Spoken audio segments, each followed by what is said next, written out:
Yeah. Yeah, it's visible. All right. So, as you guys know, like since we are dealing with this research part, so I'll be talking like briefing about the research thing, like what are all types of research, how to do, how to collect resources. So, I'll be talking about these things. I hope my slide is changing. Yes. Okay. Okay. The first thing is the introduction to research part.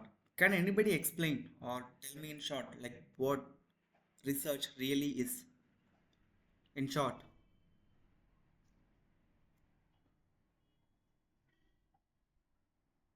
anyone?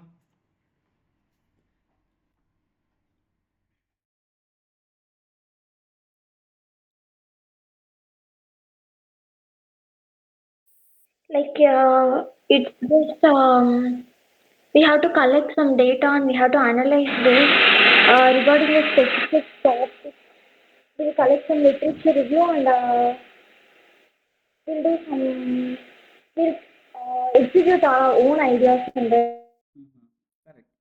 Correct. Yeah, so I'll explain. So I would like to tell you four factors you need to consider in terms of research and research definition. The first thing is conducting research studies. If you split research, like investigating the older records, investigating the older research works or papers, books, case studies, reports, and finding something new from the existing resource. That is what we call as research. And invention is completely different from research. Invention is discovering something new, like inventing something new. That is what we call as invention. So research is completely different. And it involves lots of works, paper works, detailed analysis, and experimental works. So this is the first factor or the first keyword or the key term you need to remember. And the second thing is identifying reliable resource is very important if you are doing any sort of research. Can anybody explain or tell me what is reliable or reliable resource?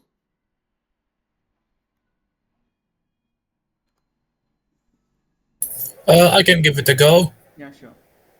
Reliable resources include anything that is formally or have been published and is recognized by a wider recognized authority. It could be the Royal Aeronautical Society from the UK, or it could be any university like MIT or Imperial College. So any sources that have been cited in a that has been published in a certain data form which is recognized by these wider authorities can be identified as a reliable resource.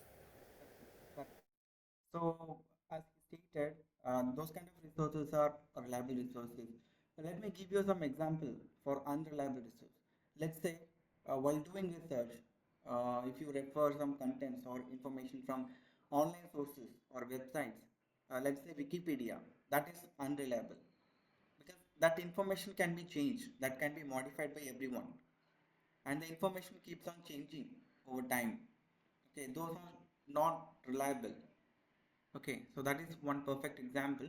And if you talk about reliable example, the journal papers or the reports or the books or magazines published by universities or societies or space agencies like NASA, European Space Agency, Indian Space Research Organization, JAXA, and yes, like if you refer some information or content from official websites of NASA, European Space Agencies, and ISRO and all, so those are all reliable resources. They do have mentioned the exact date when the information got published or the updated. So based on that particular date, you can cite. So that is second key term you need to keep in your mind while doing research. And the third thing is hypothesizing our propositions, like whatever concept you have in your mind. It may be a concept, it may be a hypothesis, or it may be a proposed results, like just to describe the thing, considering the future scope or applications. So that is what we call as hypothesizing the proposition. And the final thing is citing resources. So citing is nothing but mentioning each and every information wherever you have referred or wherever you read or collected information, data, images, any sort of information. Like you have to mention every sources where and all you have gathered your information for doing research. That is what we call as citing or citation, citing resources. So these are all four key terms or keywords you need to remember. Um, like when the definition of research comes to your mind, and let's understand the essence of research. So definition you guys know the purpose. Like before doing some sort of research, you should have some objective or the purpose of doing that research. What you are trying to achieve, what you are trying to contribute to the scientific community. So that you should have, and methodological approach. Can anybody explain what is methodology or the methodological approach? If anybody knows,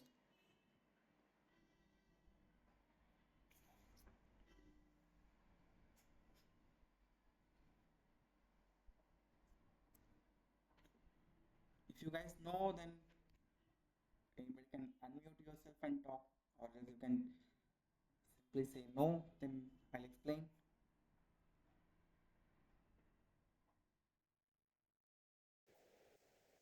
I'll just give it a go. A methodology or methodological approach is a systematic framework that guides how research is conducted. Exactly. It's actually a systematic method or the uniform or symmetrical method. For example, if you do step 1, 2, 3, 4, you'll get a result step 5. So this is just a common example. Let me give you some real life example. Let's say, mm okay, have you guys, like, do you guys know what is forecasting, data forecasting and all?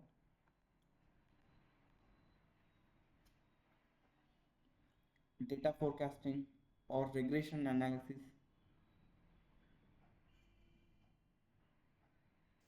Yeah, Okay. no. Yeah, so let me explain. For example, if I have some 5 data samples or 10 data samples, so based on that particular data sample, if I follow linear regression, so that will give me um, some 5 to 10 forecast the future uh, expected or projected readings.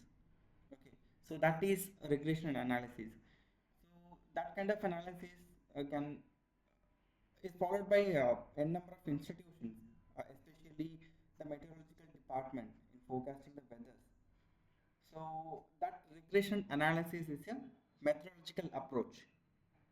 Okay, that can be used by anyone to forecast any data.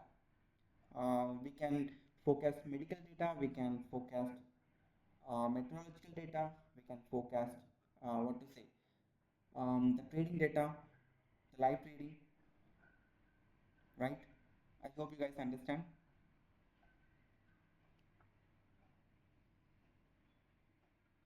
Yes or no? Yeah, understood. All right. And the next thing is types of research. So types of research includes qualitative research, quantitative research, and mixed methods. I'll explain what is qualitative and quantitative and mixed methods. And the final thing is like how you have to uh, consider the objective or the purpose of doing research.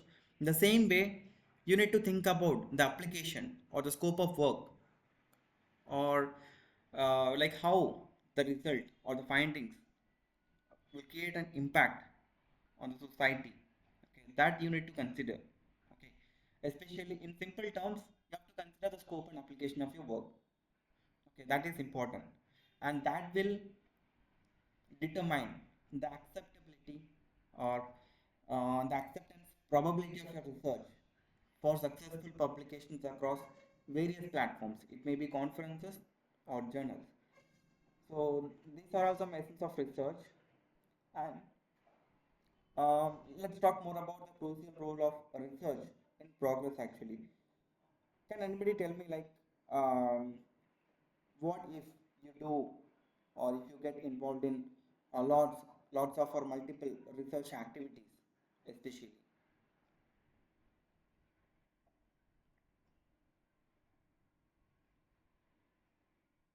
I'm sorry, I didn't understand the question.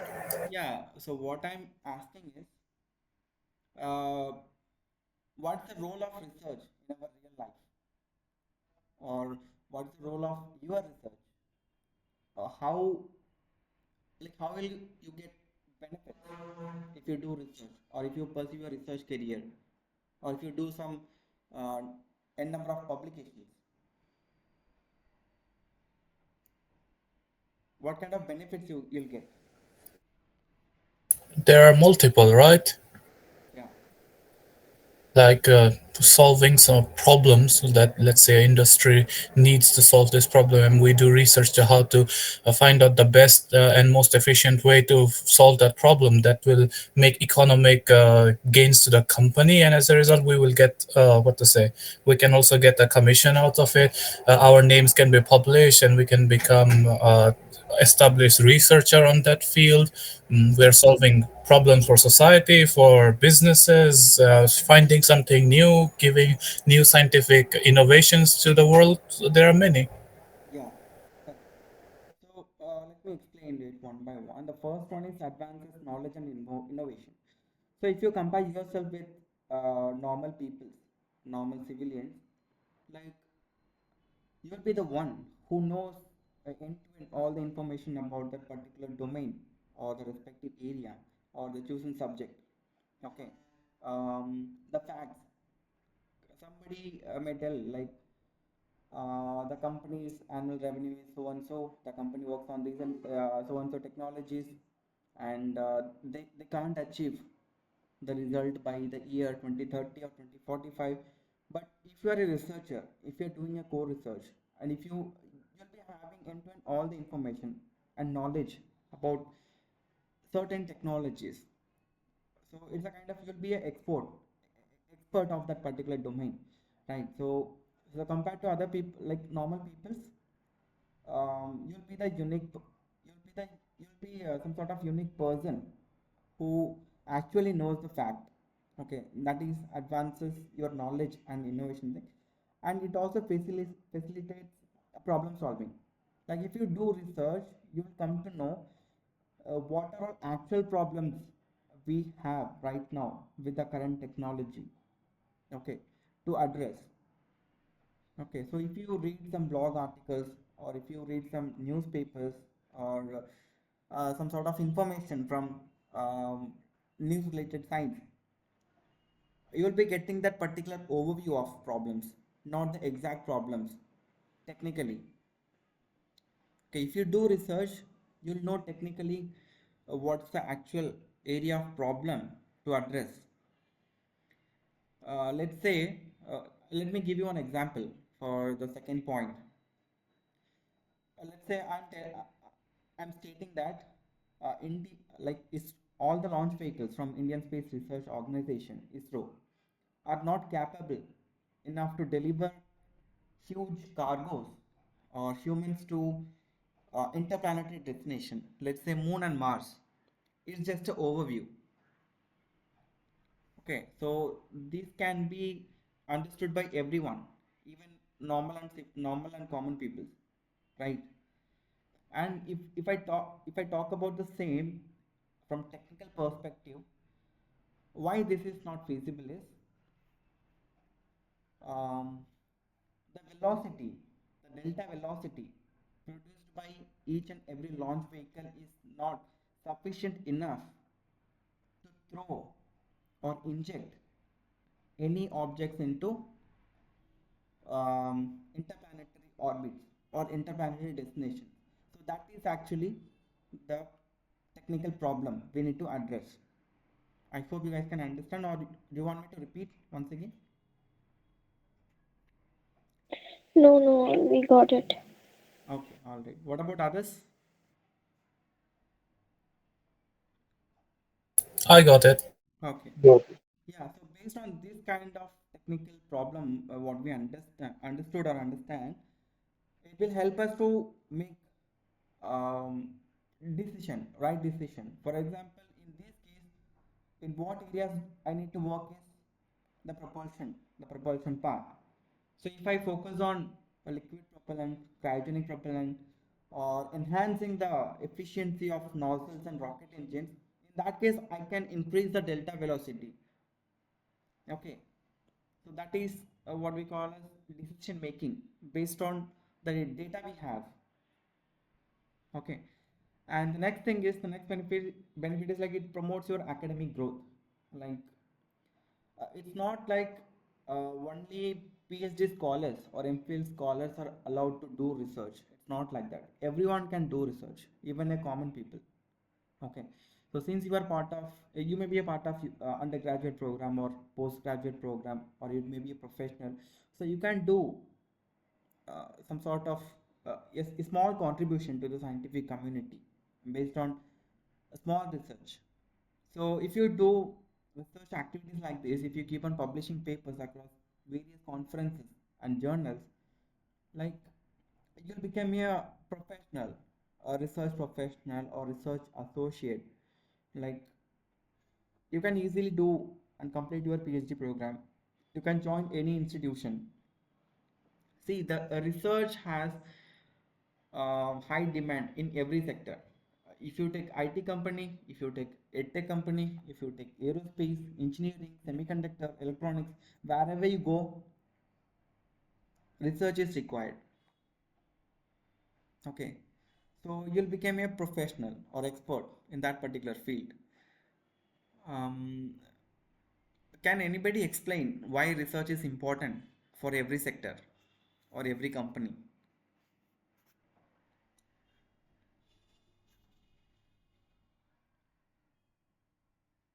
For innovation. Yes, innovation. And innovation is one part, and the other thing is they need to keep them upgraded, or they need to enhance or improvise the existing technology based on the historical records or performances performed by any technologies. Let's say I have a like let's say I'm having a car company, that I have some sort of car. That car delivers, um, that car gives me some 50 to 55 kilometer per liter of diesel, and my company is some 5 to 6 years old, and I have some 5 to 6 years old data, so using which I can do lots of research works like data analysis. So based on that particular data analysis or research works, I can sort out some sort of solution that can be executed to that particular engine to increase the efficiency in terms of mileage. So this is just an example. If you guys understand it's well and good, then if no, then I can give you some other examples.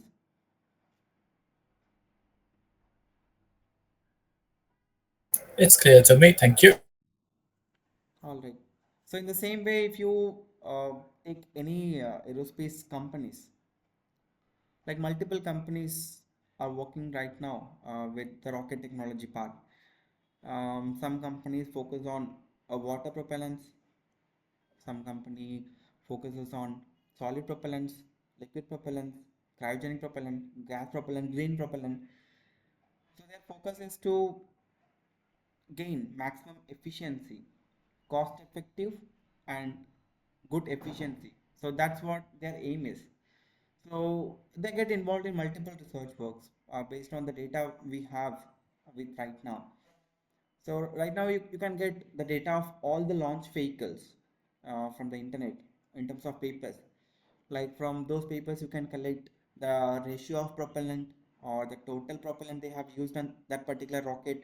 What is the maximum thrust generated by that particular rocket? What's the dimension and what's the specific impulse? So you will get all the information. So based on that particular data, you can do you can play with those data to find out some outstanding results. Yeah, so these are all some applications or crucial role of research in our lifetime progress actually. Yeah, now the topic is understanding various research type. So I hope you guys have came across those points, qualitative research and quantitative research. So qualitative research is nothing but doing research in terms of non-numerical data. It's completely descriptive, just concepts and experiences.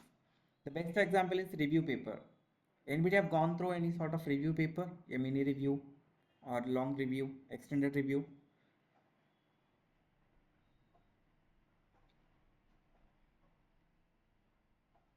Yes or no?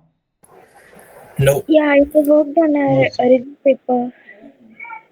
So review paper is nothing but just reviewing the existing research, like how we are having review videos across YouTube based on the product and the experiences. So in the same way, review paper explains the same. So based on all the historical data and research papers, they used to read some 100 to 150 papers. So based on that, those reading experience, they tend to comment something new. That is what we call as qualitative research work. Okay.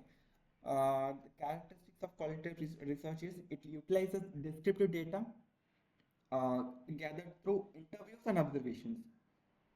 Sometimes they do conduct interviews with the experts and professionals. So based on their opinion, they used to write the reports. So that is what we call as qualitative research. And the next thing is quantitative research. So it's very similar, not similar, it's opposite to qualitative. It involves numerical data, especially statistical analysis. Like here, we collect some 100 or more than 1,000 data samples to do complex analysis and find out outstanding results. Okay, so if we talk about characteristics of quantitative research, it involves especially surveys. Um, for example, let's say I want to understand the interest of youngsters in India, especially in aerospace and space science exploration. So I'm just creating some Google form. So I'm adding some 5 to 10 questions. So like MCQ type questions. I'm just sending this form to all the youngsters across India, and they are filling the form. So based on the data uh, which I have collected, I'm just concluding something. For example, um, as of March 2025, 60 to 70% percentage of youngsters are deeply interested in interplanetary exploration. 20 to 30 percentage of youngsters are interested in Earth-based space exploration activities. Let's say aviation, aircraft designing, or missiles, defense sector, so and so. And remaining 5 to 10% percentage of youngsters are not interested in any of this domain. So this is based on the data which I have collected. So this is an example for quantitative research. I hope I am clear with everyone. Yeah. Okay. And the last thing is mixed methods that involves both qualitative as well as quantitative approaches. Mm, yeah, so the benefit is it combines the strengths of both methods for providing richer data and context. The best example is actually mm,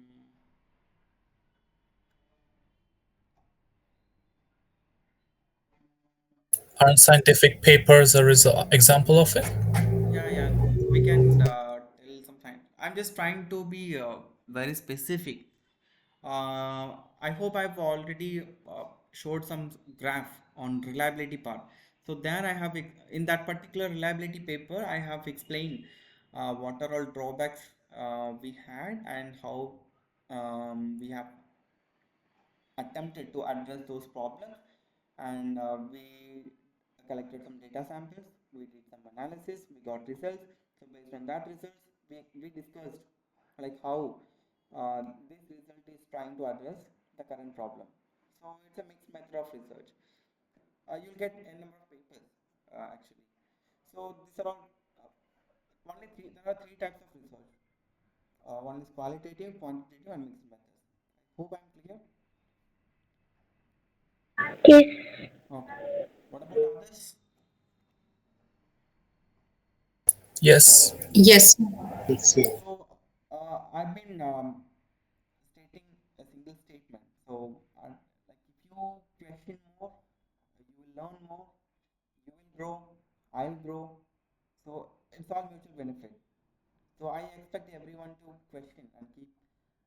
questioning me the right questions.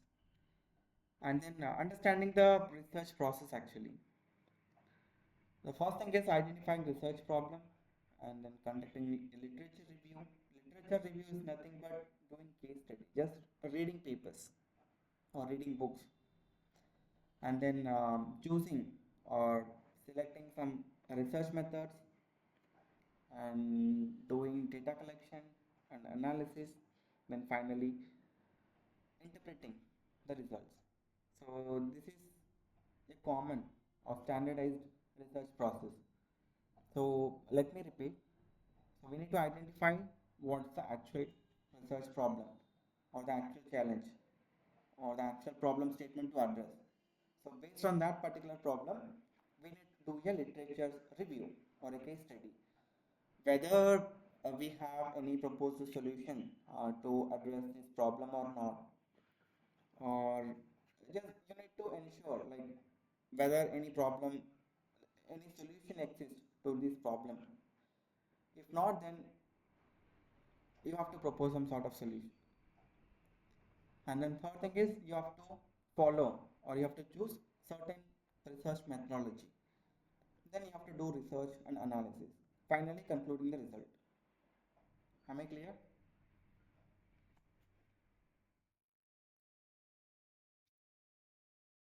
Yes. All right. And now let me explain you what are all effective strategies for identifying research problems. Okay. The first thing is observe research gaps in knowledge. So here you have to identify areas where existing research is lacking or outdated. Um, Let me give you an example. If you talk about rotating detonation engine or anti-gravity machine, let's say I'm just giving some example. We can find some papers or some hypotheses which got published between 1960 and you'll find records published between 1960 and 1970. Post that you'll find less number of records or less number of papers between 1970 to 2020. Okay, so here we have knowledge gap or the research gap. So so between this period, you have to identify why this research was not carried out or not carried forward. So if you understand that particular thing, then definitely you can find or discover something new. That is first thing. Like you have to observe and identify gaps. Okay. And the second thing is review current challenges. So if you read a recent literature review or research papers, you'll come to know like what are all present or current challenges we have associated with this, associated with any technology. If you say space exploration, I can say like currently we do not have any technology to take humans to any interplanetary destinations within a short time. So that is first technology challenges we have, and the second thing is we don't have uh, what to say good technology to prevent or to safeguard astronauts from space radiation, and the third one is we don't have technology to enhance interplanetary or space communication. The best example is Voyager 1 and 2 spacecraft. If you just search and look at that uplink and downlink speed, you'll come to know what's the exact challenge we have right now with the space communication. Can anybody tell me, like, what is the time lag? Like the time taken by NASA to communicate with Voyager for single transmission?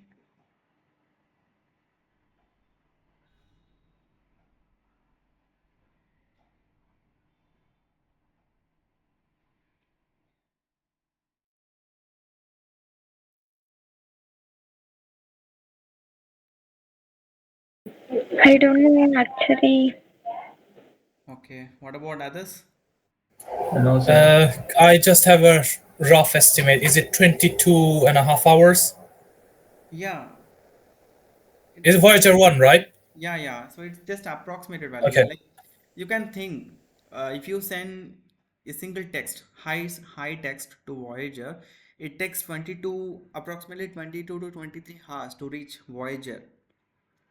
And again, if Voyager replies, that additionally takes 22 to 23 hours to reach Earth or ground station. So these are all current challenges we have in space exploration part.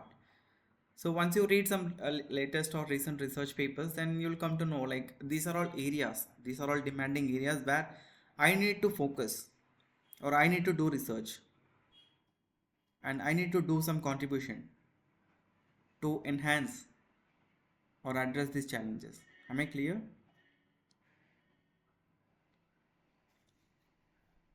Yes, sir. Okay. And then explore new developments. So you need to keep you updated about the recent innovation and technologies we have right now. Now my question is, you can check every startup and space agencies across the globe. Let's say more than 100 to 150 companies are working on launch vehicles to develop some launch vehicles just to deliver a payload from the surface of Earth to orbit. And now my question is, you guys know SpaceX has the most advanced and the world's powerful rocket to deliver any kind of masses to orbit, right? So what's the need to develop the same launch vehicles or the rockets again and again for the same delivering purposes? Can anybody answer my question? Cost, to reduce the cost. Absolutely.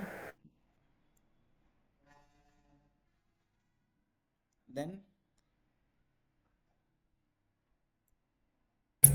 More frequent usage, so yes, more quick deliveries. yes, exactly. The launch window. If you take SpaceX, they used to launch rockets every week or every month. Uh, We can't launch rockets every day or every minute. So we do have certain windows. So that's why everybody is working on multiple launch vehicle technologies. Uh, See, if you take Falcon Heavy rocket that is capable enough to deliver more than 50 tons of cargoes to orbit, I cannot use Falcon Heavy rocket to deliver a small CubeSat 3U, only one sat, right? In that case, we need small satellite launch vehicles, SSLV, that can that can deploy more than like 10 to 20 or more than 20 nanosatellites at a time. So you need to understand why people are working on the same technology across the globe and what are all new developments we have. So if you understand the trend, definitely you can contribute something new. So this is one part. And engage with practitioners. So here I want to relate this, engage with practitioners and attend conferences and workshops. So once in a time, if you are a undergraduate or postgraduate student, so try to attend at least one international conference. If you go there, you will be having an opportunity to discuss or interact with actual professionals or experts from different space agencies, institutes, startups, right? So if you interact with them, you'll come to know like what are all practical challenges we have. At the same time, if you want to reach out to them through email or messages or social media, they won't reply. So conferences and workshops are the optimal or recommended way to connect and expand your network in your field. I hope you understand. Yeah. All right. And then utilize surveys and polls. If you do some sort of survey research or polls, you'll come to know what's the actual problem we have. And the next thing is collaborating with diverse teams. So instead of limiting yourself with your teammates or college mates, so try to expand your network with some startups, institutions, NGOs, societies.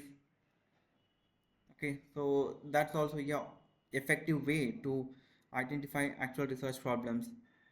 Okay, and you need to be you need to understand what are new regulations and space policy we have right now with um, NASA, ISRO, and every countries.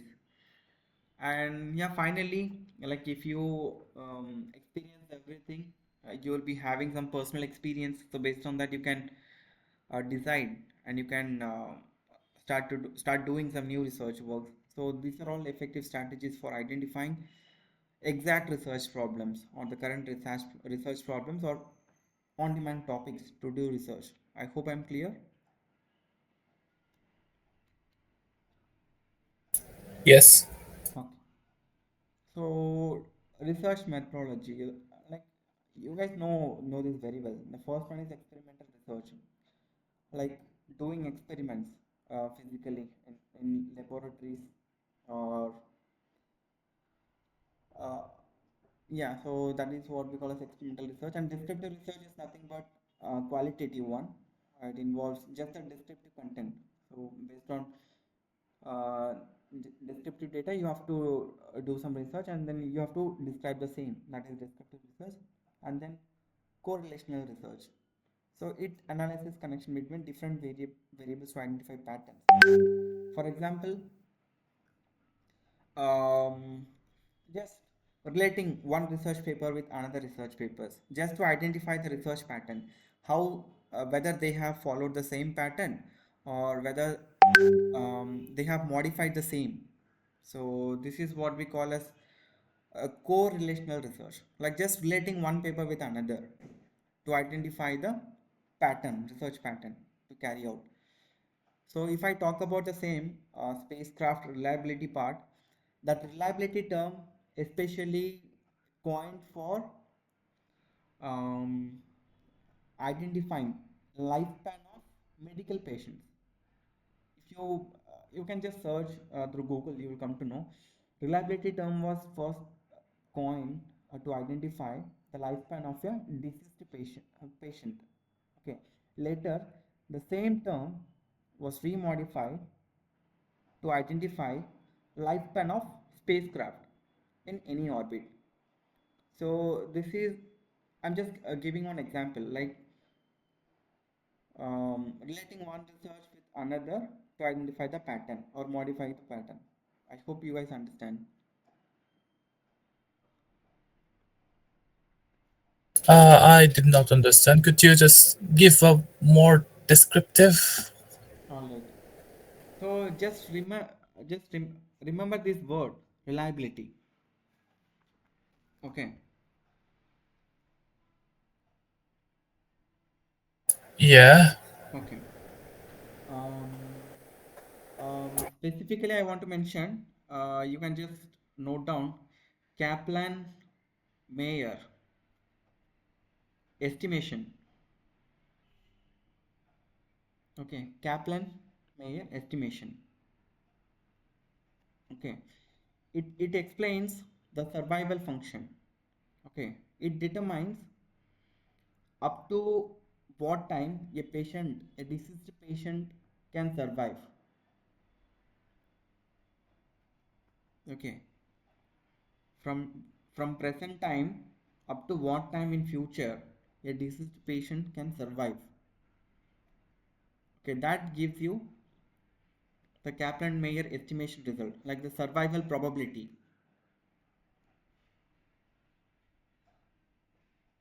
I hope you understand up to this. Yeah, I do. Okay.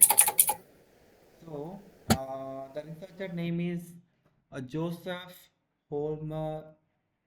So, he uh, read this research and he related the same to spacecraft lifespan. Okay, like he wanted to determine the lifespan of spacecraft. Like up to what time a spacecraft can survive in orbit. I hope you guys know, like, average operational time of any spacecraft is maximum 5 years in any orbit. After that, they have to dispose those spacecraft, right? So that particular scientist, Joseph Homer, he wanted to understand, like, what are all factors that affects the lifespan of spacecraft. So he just modified the same Kaplan-Meier estimation into different form to identify the survival probability of spacecraft. So he changed survival survival probability of patient to survival probability of spacecraft. So this is correlating research with some other research, modifying it accordingly. Just comparing results or comparing research paper in simple terms. Thank you very much. That's clear now. All right. And the final thing is survey research that I've already explained. Just sending out some sort of forms through structured questions and getting the data, based on those data, concluding something new or the hypothesis or the conclusion. So these are all like standardized or basic research methodologies we have. And the next thing is ethical consideration in research. Anybody know what are all, like, what is ethics and ethical consideration in research?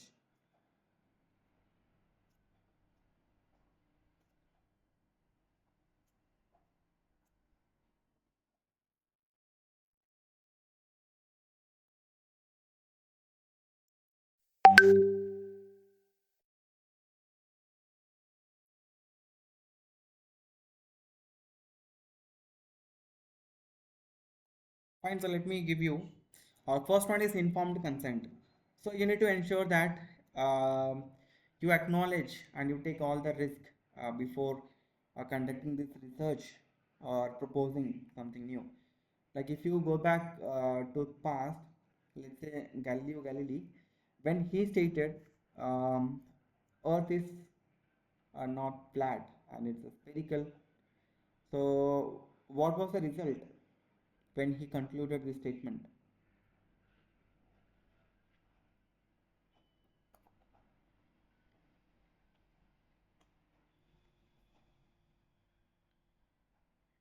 Anybody have read the history or the life history of Galileo Galilei or Nikola Tesla, Thomas Alva Edison?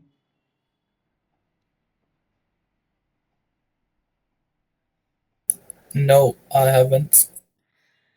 Actually, they experienced several criticism. They were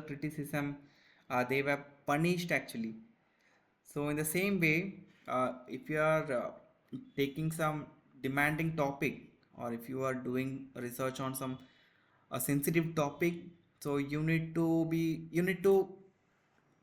prepared to face all the consequences of your research work. If you get criticism, so you have to use those criticism to improvise or enhance your research work. Okay. And if you get what to say, mm, if a research community doesn't recognize your research, then you need to be prepared mentally, like, definitely I will reconsider this research work, I will redo research, and I'll bring back to this scientific stage or the scientific community. So, like, it's in simple terms, you have to take all the roles and responsibilities and the risk associated with your research work, whatever you do and whatever you present. Okay. And the second thing is plagiarism and academic integrity. So you need to ensure that you do not plagiarize any content. You do not copy any content from other works in your work. And if you are using somebody's information or somebody's statement, somebody's data, you have to give proper attribution or proper credits to everyone, every sources you refer. And the next thing is data privacy and confidentiality. Let's say if you are doing a research work, you may have some 500 or 1000 people's data.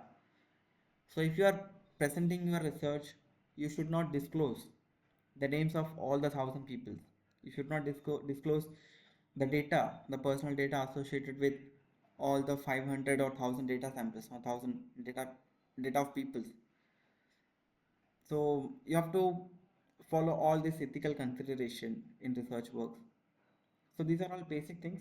Lots of ethical consideration we do have. So these are all basic things you need to consider. Am I clear? Yes, you are. All right. Fine then. So now I would like to talk about citation styles. Like how I've talked about the citation, like whatever paper you read, whatever resource you refer, you need to ensure that you mention like proper attribution and credits to them.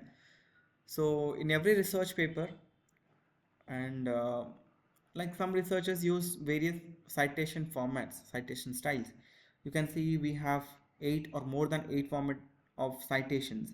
So the standard one is American Psychological Association. So let me give you an example. Other formats are used by other scholars uh, based on their domain. For let's say American Chemical Society ACS format is used by chemistry and chemistry related scholars. Vancouver or AMA, American Medical Association. So these type of citation styles used by medical scholars, IEEE used by all the IEEE related members if they are willing to publish their paper to IEEE conferences or IEEE journals. And so the standard one is APA. Let's focus on that particular part. So American Psychological Association, that particular citation format includes, please follow here, the last name followed by first name. I hope you guys can see this slide. Yes, we can. Yeah. So the format follows the last name, first name, year of publication, the title of the work or the title of the paper, followed by the name of the journal or the name of the conference or conference proceedings, followed by volume number, issue number, paper pages. Okay. For instance, you can see an example.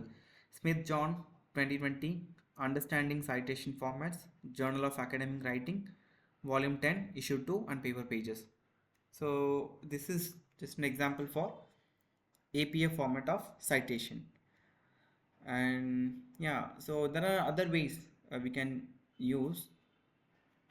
Like if you are writing a paragraph, let's say if you are writing abstract, introduction, scientific background part, if you want to mention all the citation in short, then definitely you can write in this format, like author's name followed by year. The example is given here as John, 1981. Yeah, and you can cite multiple authors. For example, let's say you are reading a paper that particular paper has more than 10 to 20 authors. In that case, you don't have to mention the names of all the authors. In that case, you can mention the first author name followed by ETAL dot, then the year of publication, ETAL et al. So that describes John and authors, John and all co-authors in simple form. Okay, am I clear with this format? Yes. Okay. And then DOI. Can anybody tell me what is DOI and what is the importance of it?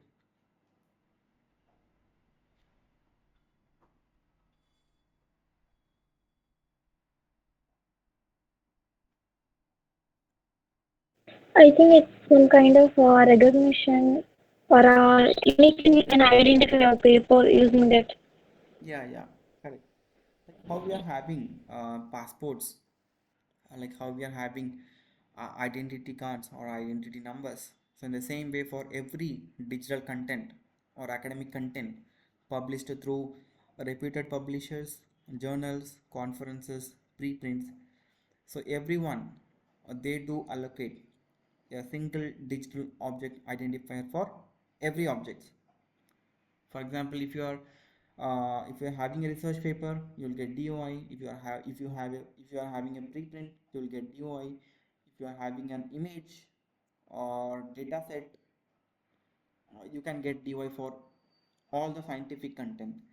So that is DOI. So as part of citation, so towards the end, so let's say in this format, Smith John 2020 Understanding Citation Format, Journal of Academic Writing, Volume 10, Issue 2, paper pages. So following this, you can mention the DOI in this format, in the form of link. Okay. And importance of copyright. Let's say if you are using some data sets or some information or facts or images from any sources, in that case you need to provide the copyright to the uh, appropriate publisher, or else you need to get copyright clearance from those publishers or authors before submitting a paper to any conference or journal.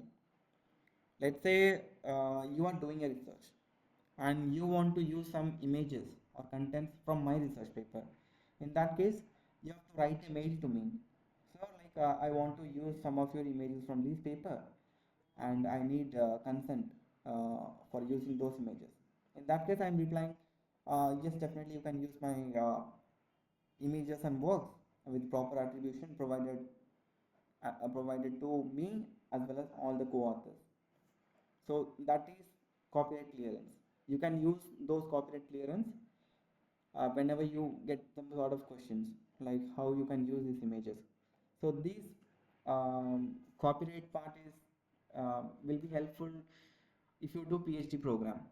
So in the PhD, you'll be submitting your thesis to judges and experts. You have to defend your thesis, right? In that case, they will ask you, how can you use these images, whether you have copyright clearance from them or not. At that time, these will be helpful. Am I clear? Yes, you are. Yes. All right. And then searching reliable resources. I hope we have talked about reliable resources. Can anybody tell me, apart from the content which I have in this slide, so what are all effective ways through which we can search for reliable resources, legit or trusted resources?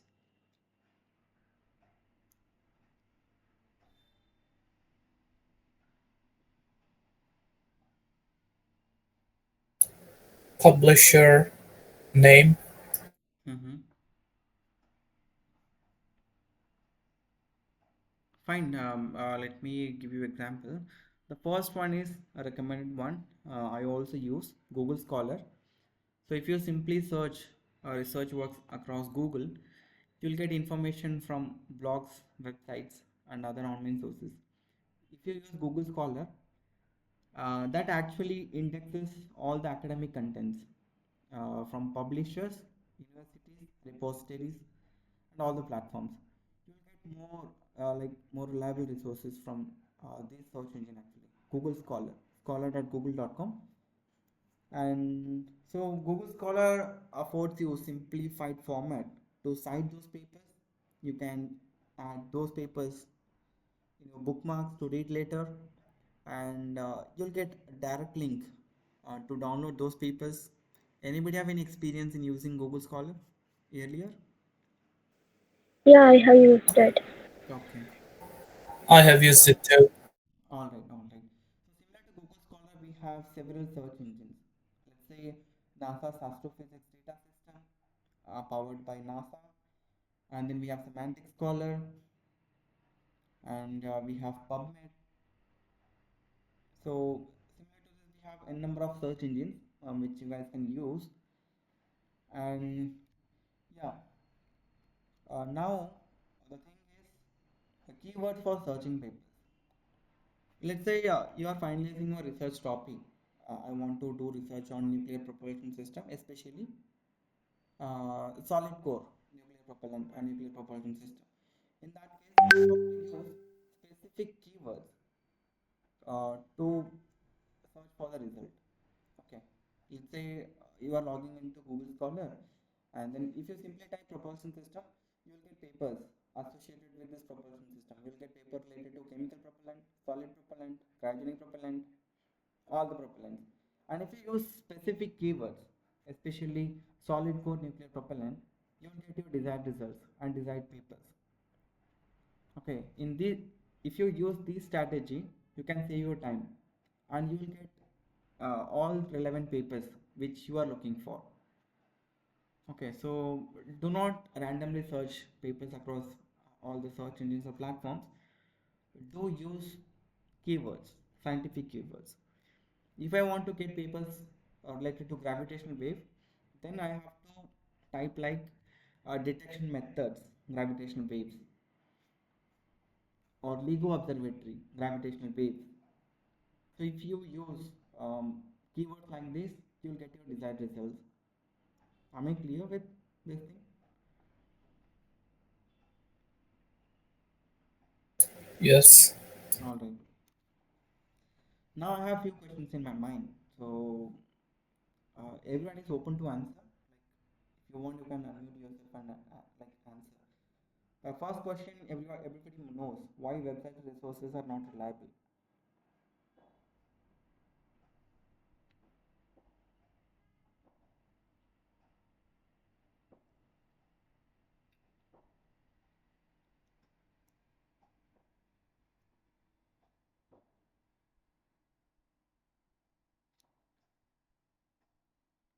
Can anyone answer for this question? It's because many websites are not governed by any, uh, how to say, legalized authority like NASA or anyone. So there, any information they can paste, no one is actually fact checking them. Yeah, yeah, fine. Then so it's not reliable. It keep on changing, so it's not constant. And my second question is very important. Why some resources from Google Scholar are not reliable?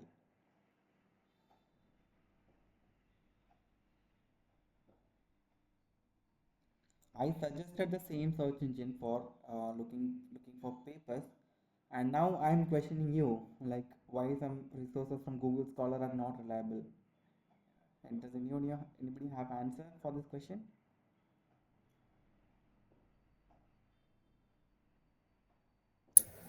I can give it a try. Yeah, sure. It's because there is a lack of universal peer review for everything given, and also there are multiple publication standards being utilized. So APA, ACA, AMA, all the standards can be posted in there, and so that is a problem. And also, as they will also be citing multiple different things, so you actually do not know which actual citations to be used. That can create problem in proper academic research or industrial research in that case. So these are some of the ones I think. Yeah. That's also correct. And the main thing is sometimes Google Scholar fails to recognize what to say the actual or peer reviewed content. You can find you'll find papers from journals, preprint servers, even fake journals, predatory journals. Like the journals tend to state that they are peer reviewed, but they won't review the paper. They will publish it simply. I'll demonstrate the same towards the end of the session. So that's why you need to cross check uh, all the sources before you start reading or collecting information. So the best way to look for genuine papers, that is fourth question is try to log into their official page of publication or try to enter the official page of publisher. Check whether the publisher is genuine or not, legit or not, whether we need to read or refer these the papers published by this publisher or not. So you need to cross check all this information. And the third question, same, like why papers from other search engines are not reliable. The same, like all the search engines do not recognize fake journals. They do index um, like dummy papers, fake papers, so which cannot be used as part of your research. And the last question is what kind of papers are preferable to read? So that I've already explained. Preferentially read papers published in high impact factor journals. So impact factor I'll be explaining you in the upcoming session. So if you look for papers in Google Scholar, you can see the total number of citations received by that particular paper. Okay, a paper that has which has more citation are more preferable to read because that particular research is recognized and used by n number of researchers. So that is more reliable and trusted and legit one. So so the paper that which has more number of citation are preferable to read. If you want, you can just cross check through Google Scholar after this session. And now the question is how to download and get access to papers. Anybody have any experience? Like we can use that of Yeah. kind of. So like it's not ethical to use high but definitely researchers across developing nations, we do have financial constraints, like we cannot afford the subscription cost to download or get access to each and every paper from every journals. In that case, you can use some online repositories like Sci-Hub, Libraries Genesis, and Paywall, and you can use open access initiatives like PubMed. You can use open access repositories like Archive, ResearchGate, okay, and we have collaborative platforms like Science Open or Core Repository from UK. You can just note it down everything. You can just try out later. So these are all platforms where you can which you can use for getting access to papers without any subscription cost. Okay, and the second case, the second method to access those papers is if you successfully collect the email ID of the primary author or the corresponding author, you can mail them like I'm interested in reading this research work, I'm doing some sort of research, I'm from this country, and definitely they will send their paper to you through emails. So that is second method to get papers. And one more recommended method is to try to create ResearchGate profiles. So through ResearchGate, you can follow multiple researchers. Like it's a kind of social media for researchers, and you can request papers directly through the platform, ResearchGate platform. Okay, so this is how we get papers for free actually. And keywords I've already explained, like do not use random keywords. So try to use certain or exact scientific keywords to get your desired papers. And yeah, now I want to talk about search for relevant papers. Let's say I'm doing research on this nuclear propulsion part solid core, and I want to read more papers on the same topic or same research. So what are all methods we can use to get more relevant papers or more related papers to this? Anybody have answer or experience?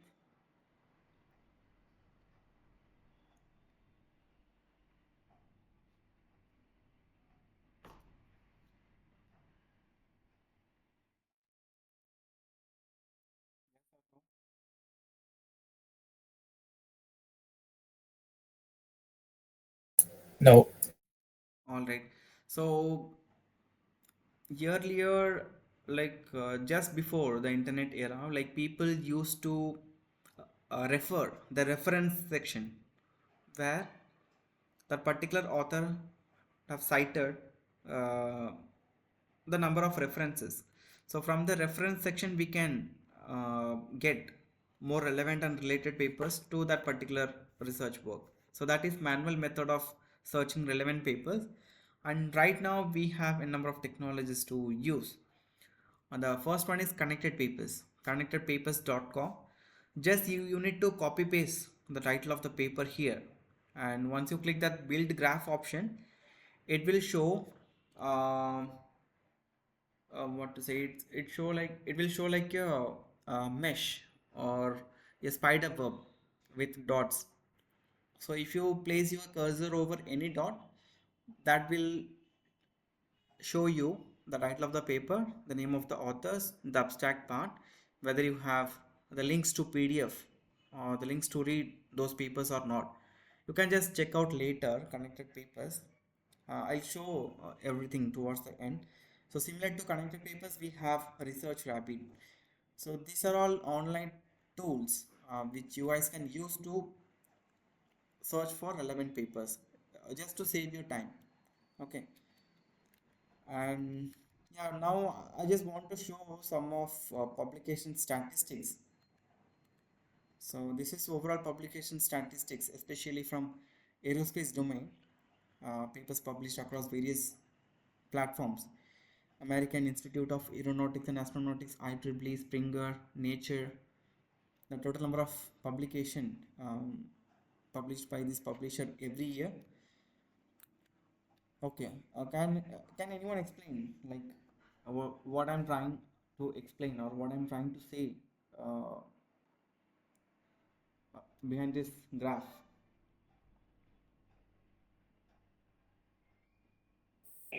Sir, actually, I'm sorry to interrupt. I didn't get your screen at first.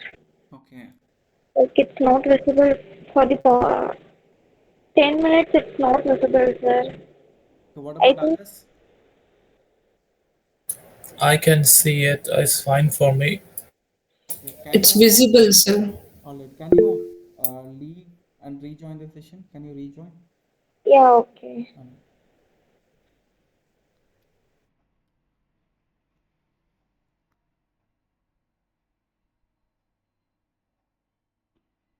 okay, the objective to show this graph is, you can see the total number of papers published across various publishers every year. So we have lots of competition.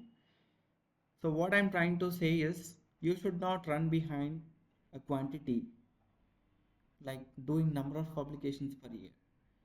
You should focus more on quality. If you publish a single paper or two paper a year, that is more than sufficient. That is well and good.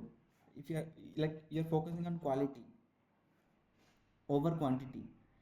Okay, so this violet graph indicates the total number of journal papers published by every publisher, and this light violet graph indicates the total number of conference papers published by the publishers. Okay, so my objective is, do focus on quality over quantity. Okay, so that is my objective. And and in this slide you can see this report is taken from a Scopus source, like the top 22 authors who has published almost around 261 papers in a year. Do you have any comments on this?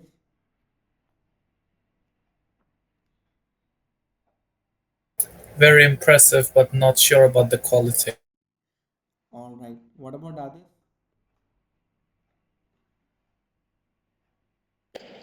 Yeah, the same, there will be lack of quality, no? Yeah, definitely. So definitely those papers won't be having sufficient quality, and yeah, they would have violated some sort of publication ethics. So there are certain journals, predatory journals, they won't check plagiarism, they won't follow any publication ethics. If you submit, let's say if you are deriving some equation or some sort of formulation just to prove that um, 0 is equal to 1. Okay, 0 is equal to 1, and if you are submitting the same paper to any some sort of fake mathematical journal, they will publish that particular paper with some nominal subscription, like article processing charge.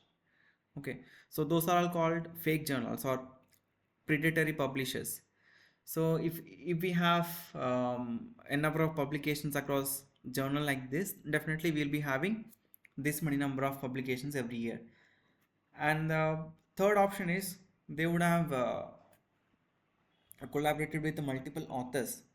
It may be UGPG scholars, PhD scholars. They would have done collaborative publications.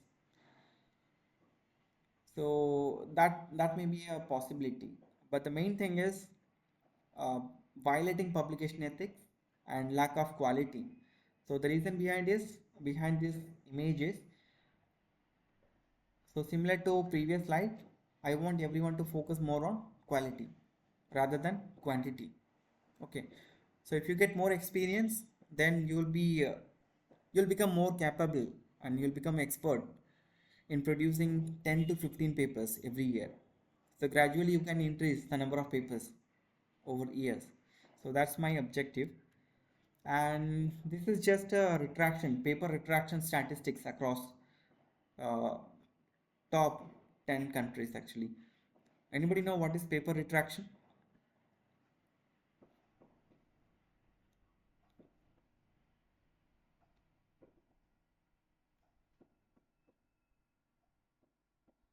No, sir, I don't know.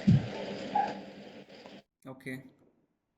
So paper retraction is nothing but removal of paper from journal or removal of paper from conference proceedings or withdrawal of paper from journals. Okay, these actions happens when some readers report about that particular paper, like this particular paper has copyrighted content or plagiarized content or manipulated content. Definitely, a publisher will remove those papers. So this is how paper retraction occurs. And sometimes what happens is, I'm your research guide and you are doing your research. What I'm doing is, I'm stealing your research and publishing it under my name. And you are encountering that particular paper. In that case, you are reporting to the publisher stating that, so this is my original work. I have done all this research work.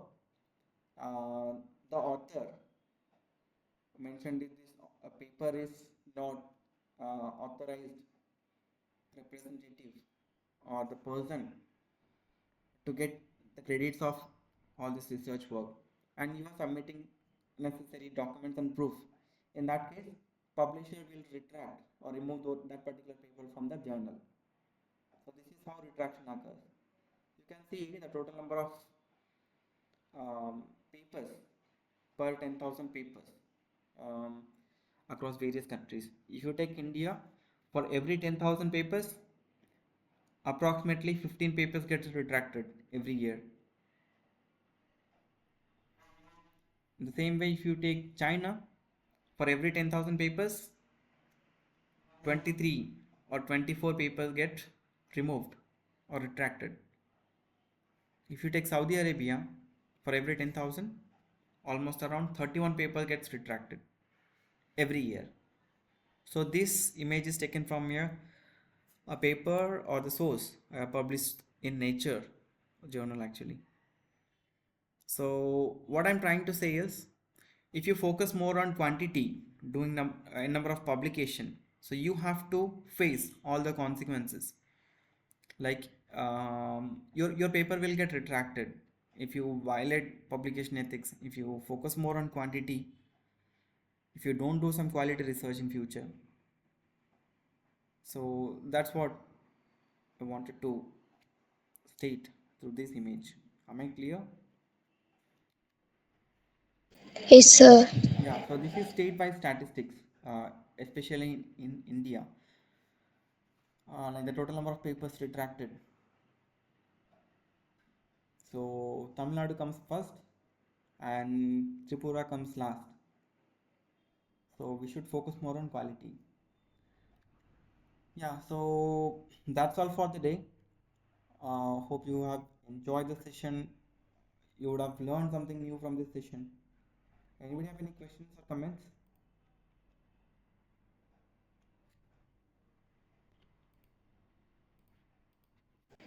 Yeah, sir, I do have. Like, I'm satisfied with having only one session in a week At least we need twice. Yeah, that I can understand. So I wanted to have one session every day for the first 10 to 15 days so that I can train you guys on this research work. Post that you can finalize your topic, you can work seamlessly later with your convenience. But nobody is cooperating here, right? I'm okay if everybody wants to take session after 8:30 or 9:30. Sir, like the thing is like if we take a week gap in Mm-hmm. between, like everything just goes off topic. I mean, you know, like let's say we have a session today and we have a session next Sunday again. Mm-hmm. So the thing what happens is we don't, find that. I mean, you get the point, right? Yeah, yeah, I got your point. So we So need to have some sort of continuation. yes, Then only we'll be having that engagement part, right? So let me ask once again in the group. At least for the first 10 to 15 session, I want everyone to join. Like if anybody misses the session, then I can definitely provide recorded sessions. You can watch. But this training part is very important. That I want for first 10 to 15 days. Post that we can have weekly sessions just to review your content or the research we have done. I'm okay with this format. So if you have any suggestion, definitely you can comment in the group. I just have something to add. Yeah, can we do Fridays, Saturdays, and Sundays, please? Because there's no way I could do Monday to Thursday because I have to go to the office.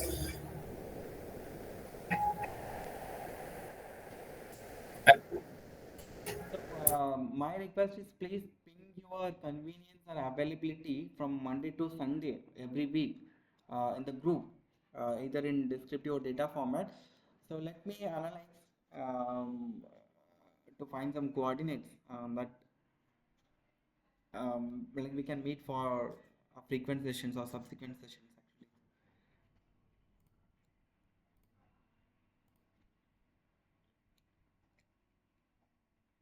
So if you guys have patience for next 5 to 10 minutes, let me demonstrate something from this browser actually. So this is Google Scholar. I hope you guys can see my screen, right? yes, Okay. yes, Yes. So this is Google Scholar. Like here you have to type your keywords for searching papers, and yeah. So if you want to read some latest or recent research works, then you can customize your search here. So if you click since 2025, you'll get papers published after or post 2025. And if you want to look for papers between certain range, let's say 1980 to 1999, then you can customize your search here. Like you will get papers published between this time frame. Okay, so this is one part. And here, if you want to read only review articles, you can click here review articles. Then you will get only review kind of articles. Yeah, so this is how Google Scholar works. Here we have option to bookmark our papers. Here we have option to cite our papers in different format. Here we have option to check the total number of citations received by this particular paper. And here we have options to get more relevant papers related to this. If you click this, then it will show all the related papers to that particular paper. And here we have option to see the total number of versions. Let's say sometimes you'll get paper like this. You won't be having any link here to get the PDF. Here we have link to the PDF directly. If you click this and open a new tab, you'll get the direct PDF actually to read. Okay, sometimes you won't find this. In that case, you can click all five versions, the type of version. So from these you can see whether we have a link to PDF or not. If not, then you have to enter the official site of publisher. Then you have to copy paste the DOI and just you have to visit SciHub. Then you have to paste the DOI. If you click enter, open. then this repository will open that particular paper for you. Okay, this is how we should search and get access to papers. So similar to Google Scholar, we have one more search engine called NASA's Astrophysics Data System. And I told about that connected papers, right? Just to search for relevant papers. Simply you have to copy paste the title of the paper here. So this is connectedpapers.com. If you click build a graph, so you'll get the result. So once you click the title of the paper, you have to wait for some time, like it will create or it will build a graph similar to this.